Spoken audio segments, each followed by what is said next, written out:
Streets across Belize City have been inundated with waters for the past 3 days, but there has been little to no rainfall. Sharon Gulap lives on Mex Avenue. She has lived at this exact location for several decades. She's now witnessing something she says she has not seen all her life. Yes, the water is coming up pretty high. It comes like 4 or 5 inches across the bridge. My neighbor over there, it is like about to go in her house. I think over there it's totally in the downstairs. The alley here, it gets totally filled. They can't even walk inside. These are all new happenings for us, not with just high tide. When Belize have floods or hurricanes, then yes, we know that's gonna happen. But I've been here many years, over 60 years, and this is new happenings. When we arrived at Gulap's home this morning, the water had receded partially. She placed a wooden pallet to access her property. She also had to clog some pipes to prevent flooding on the first floor. King Street, Dean Street, areas of Port Loyola and Belama also have flooded streets and yards. Residents initially suspected that this was being caused by an abnormal high tide over the past 3 days.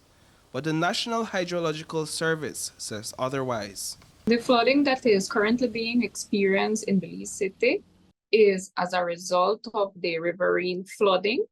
Since the Belize River, it's making its way naturally down the system and emptying out into the Haulover Creek. So all the areas that are along the Haulover Creek are the areas that are currently currently experiencing the flood. There were some suggestions that it could have been as a result of high tides. I don't know if you're hearing that. Yes, that is in terms of the areas found more in the marine parade area. That is where the interaction with the high tides comes into play. According to Blanco, excess rainfalls experienced last week led to the Belize River reaching flood stage.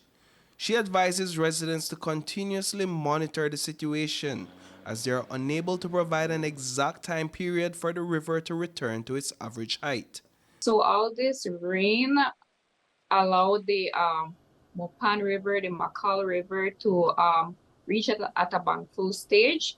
And as we know, the Makal and the Mopan River form the Belize River. So all this water needs more space, more room for it to flow. So since it has arrived at its maximum capacity, that is where the overflow takes place. But for Sharon Gulap and her neighbors, this explanation may provide little to no sense of comfort. Her home is situated near the Belize City pumping station. Only last week, the street that runs parallel to hers, Maive Street, was completely underwater. But since they did the streets, everything started acting different. And since that thing is put there at Yabra, well, it's a whole different thing because this, I would want to blame it on that because we've never seen it before. Give it 2 hours, it would rise and be there, hang out there, and then it goes down, and then it comes right back up. But we were not having any rain. Now we're going to have some rain, so I don't know what's going to happen. I'm sure the climate change has a lot to do with a lot of things that is happening. But this drainage, I think we need drainage. I think Belize needs drainage. We don't have drainage. Reporting for News 5, I am Paul Lopez.